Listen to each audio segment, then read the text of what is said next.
আসসালামু আলাইকুম বন্ধুরা, কেমন আছেন আপনারা সবাই? আশা করি আল্লাহর অশেষ রহমতে সবাই ভালো আছেন। আপনাদের দোয়া এবং ভালোবাসায় আলহামদুলিল্লাহ আমি অনেক ভালো আছি। আজকে হচ্ছে ঈদের দিন, আর সকাল সকাল ঘুম থেকে উঠে বাড়ির কাজকর্মগুলো করতে শুরু করে দিছি। আর প্রথমেই আপনাদের বলে দিই, এটা কিন্তু আমার বাবার বাড়ি না, এটা হচ্ছে আমার শ্বশুর বাড়ি। রোজার ঈদে ভীষণ পরিমাণের ইচ্ছে ছিল শ্বশুর বাড়িতে আসার জন্য। সেই ইচ্ছেটা এবারের কুরবানির ঈদে পূরণ হলো। আজ থেকে প্রায় 3 দিন আগে আমরা এখানে আসছি। তো আসার দিনে ভীষণ ব্যস্ততা এবং আসার পরে বাড়িতে ভীষণ কাজ ছিল, সেই জন্য আপনাদের সঙ্গে সব কিছু ভিডিও শেয়ার করা হয়নি। আমাদের আসার পথে অনেকেরই বাধা ছিল। একটা বাড়ি যখন দীর্ঘদিন যাবৎ পড়ে থাকে তখন সেই বাড়িতে ময়লা অবশ্যই জমবে। আমাদের ব্যাপারটাও ঠিক সেরকমই, আমরা বাড়িতে কেউই ছিলাম না। আমার শ্বশুরের সাথে ঝগড়া ঝামেলা হওয়ার পর আমরা বাড়ি থেকে চলে গেছিলাম সবাই।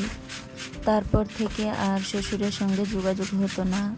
আমরা যদি দোষী হতাম তাহলে কখনোই ওনার ছেলে আমাদেরকে সাপোর্ট করতো না।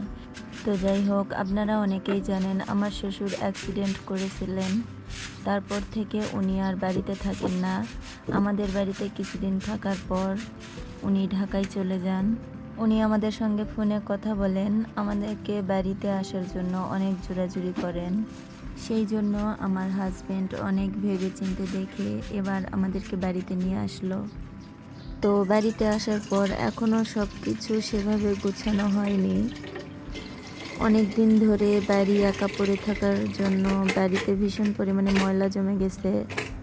অত তাড়াহুড়ো নাই, নিজের বাড়ি নিজের সংসার আস্তে আস্তে গুছিয়ে নিচ্ছি আমি আর আমার যা।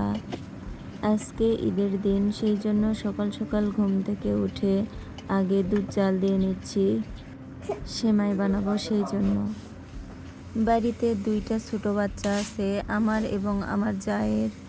আমরা দুজনে একসঙ্গে কাজ করতে পারি না, একজন কাজ করলে আরেকজনকে বসে থাকতে হয় বাচ্চাদের কাছে।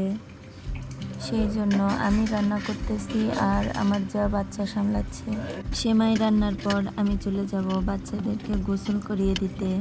বাচ্চাদেরকে গোসল করিয়ে দেওয়ার ভিডিও বা ওদেরকে সুন্দর করে সাজিয়ে দেওয়ার ভিডিও করা হয়নি।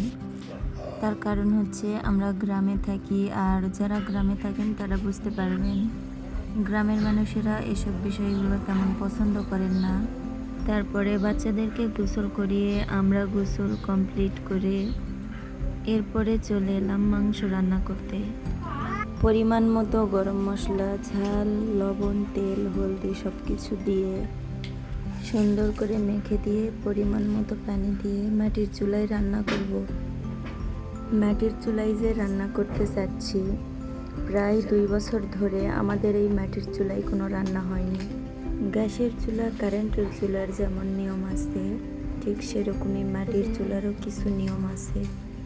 তো যাই হোক, 2 বছর ধরে পড়ে থাকার কারণে চুলার অবস্থা তো খুবই খারাপ। সেই জন্য ভাবতেছিলাম আবার নতুন করে চুলা বানাবো। তো মাটির চুলা বানানোর জন্য তো কিছু সময়ের প্রয়োজন।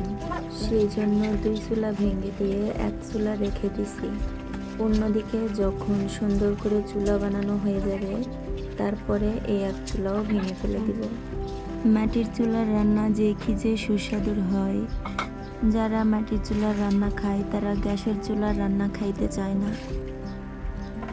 তো বন্ধুরা, সবাই ভালো থাকবেন, সুস্থ থাকবেন। ভিডিওটি ভালো লাগলে একটা লাইক দিয়ে চ্যানেলটি সাবস্ক্রাইব করবেন, দয়া করে একটা শেয়ার করবেন।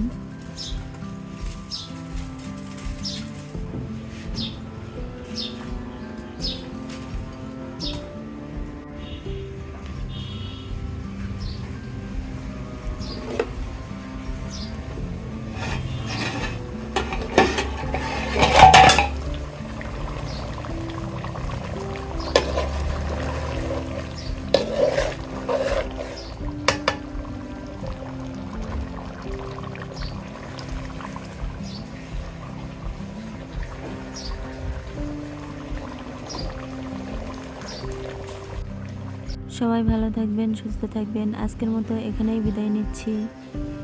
আল্লাহ হাফেজ সবাইকে।